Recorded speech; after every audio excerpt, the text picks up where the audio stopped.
नमस्कार मित्रों, मैं विकास वर्धन आज पुनः आप लोगों के समक्ष एक नई कहानी लेकर उपस्थित हुआ हूँ। हम लोग सुने होंगे शनि की ढैया के बारे में।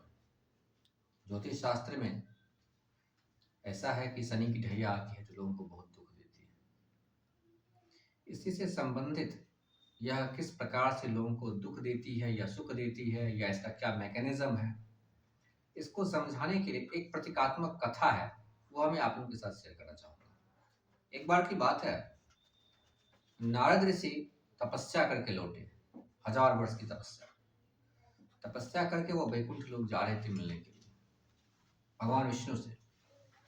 तो जब वो वैकुंठ लोग पहुंचे तो पता चला कि भगवान विष्णु शनि एकादशी के दिन जा चुके हैं शनि धाम, और वहीं उनके साथ वह पूजा करवाने के लिए। तो नारद जी को बड़ा आश्चर्य हुआ कि ये शनिदेव के साथ इनकी पूजा क्यों होगी, इनके साथ शनिदेव की पूजा होने का क्या कारण है, ये विधान कब से बन गया। उन्हें यह बात अच्छी नहीं लगी।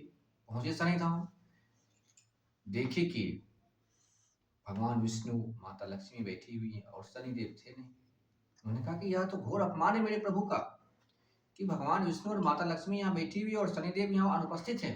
उन्होंने पूछा भगवान विष्णु से कि यह तो आपका घोर अपमान है कि आप यहाँ उपस्थित हैं और जिन्होंने बुलाया वो यहाँ है ही नहीं। भगवान विष्णु ने कहा कि वह किसी महत्वपूर्ण कार्य में है। ऐसा कौन सा महत्वपूर्ण कार्य है, नारद जी ने कहा। उन्होंने कहा कि वो अपनी माता की सेवा में है और माता की सेवा ईश्वर की सेवा से भी बड़ी है, इसलिए अभी वो अपनी माँ की सेवा कर रहे हैं, उसके बाद वो यहाँ पहुंचे। चिंता की कोई बात नहीं, आप क्रोधित मत होइए। तो उसके बाद जैसा उन्होंने कहा वैसा ही हुआ। थोड़ी देर में वो अपनी माता की सेवा करके शनिदेव पहुंचे और उन्होंने क्षमा मांगी कि मैं इस प्रकार से कार्य में था इसलिए मुझे थोड़ा विलंब हुआ पहुंचने में। तो भगवान विष्णु ने कहा कोई बात नहीं, आइए बैठिए। लेकिन नारद जी को यह बात पच नहीं रही थी कि शनिदेव को इतना बड़ा अधिकार, इतना सम्मान। उन्होंने कहा कि इसे यह अधिकार दिया किसने, यह तो बहुत ही भयदाता है।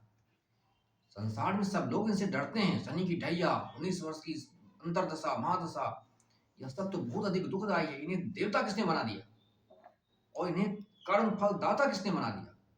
तो भगवान विष्णु ने कहा कि यह अधिकार इन्हें मैंने ही दिया है। मैं कर्म का सिद्धांत देता हूं और ये कर्म फल का कार्य संभालते हैं, इसलिए हम दोनों मिलकर कार्य करते हैं। तब भी उन्हें संतोष न हुआ। तब फिर शनिदेव स्वयं खड़े हुए। उन्होंने कहा कि मैं किसी को अच्छा या बुरा दंड नहीं देता, मैं तो बस निमित्त मात्र हूँ, और जो व्यक्ति जैसा कर्म करता है बस अच्छा है तो अच्छा, बुरा है तो बुरा, मैं तो बस कर्म फल देता हूँ।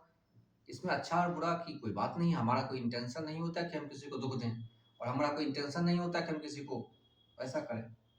जैसा जो कर्म करता है उसके हिसाब से उसे फल मिलता है। लेकिन इनकी बात से वो प्रसन्न नहीं हुए, संतुष्ट नहीं हुए। नारद जी ने कहा कि ठीक है, मैं आपको एक चुनौती देता हूं कि आप अपनी अंतर्दिशा ढैया जो चलानी हो चलाइए, लेकिन मैं इसे असफल कर दूंगा।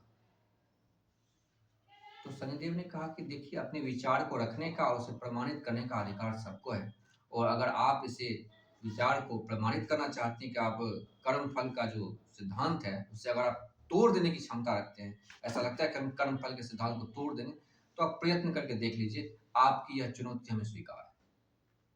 ठीक है। नारद जी चले गए हनुमान जी के पास, क्योंकि उन्हें पता था कि हनुमान जी के जो भक्त हैं उनके ऊपर शनि की ढैया नहीं चलती, क्योंकि हनुमान जी ने शनिदेव को छुड़वाया था जब रावण ने शनिदेव को बंदी बना लिया था।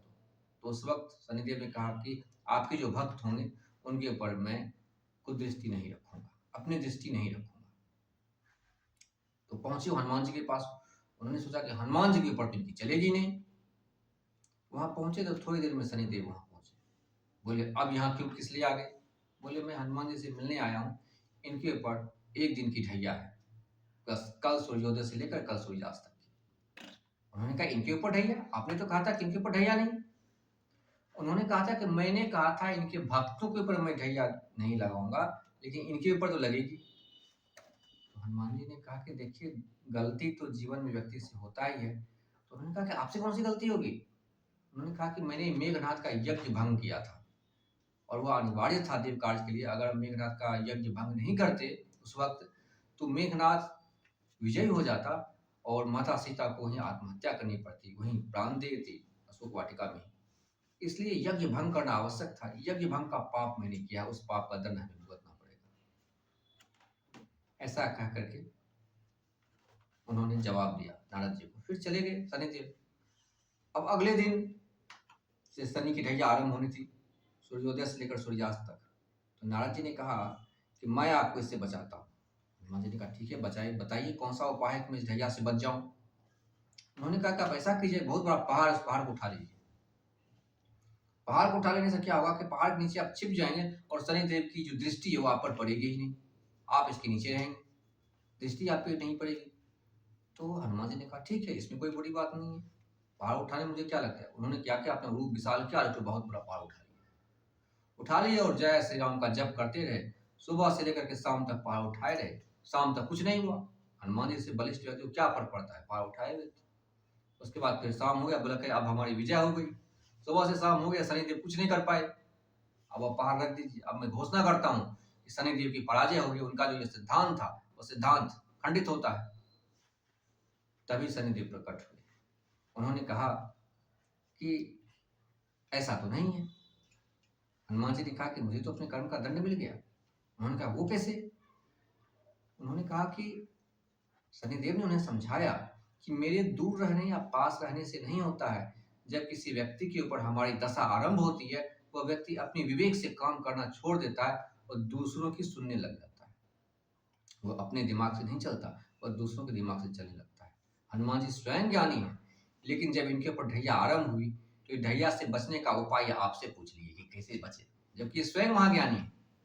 वरना क्या जरूरत है दिन भर पहाड़ को उठाए रखने की। दिन भर जो पहाड़ को उठाए रहे, क्या जरूरत है दिन भर पहाड़ को उठाए रखने की। उन्होंने अपना विवेक का इस्तेमाल नहीं किया और नारद जी से पूछ लिए कि इससे कैसे बचे। कोई आवश्यकता नहीं थी आपसे पूछने की, ये स्वयं विवेकवान थे। लेकिन जब हमारी ढैया होती है तो विवेकवान से विवेकवान व्यक्ति अपने विवेक से काम ना लेकर किसी और से पूछने लगता है, किसी और की मदद लेने लग जाता है, अपने विवेक का इस्तेमाल नहीं करता। इस प्रकार से जब ढैया आरंभ होती है तो व्यक्ति को सतर्क और सावधान रहना चाहिए। अपने विवेक से, अपने आत्मज्ञान से, एक एक बोध से जीवन में कदम आगे बढ़ाना चाहिए। बना हम किसी से पूछ कर अगर चलें तो उसका दंड तत्काल मिल जाता है। जिस प्रकार से हनुमान जी जैसे व्यक्ति को तुरंत दंड मिल गया, नारद जी जैसे व्यक्ति से पूछे, पूछ कर कदम बढ़ाए और दिन भर पहाड़ उठाकर खड़े रहे, दिन भर पसीना छूता रहा, बेचारे उठाए।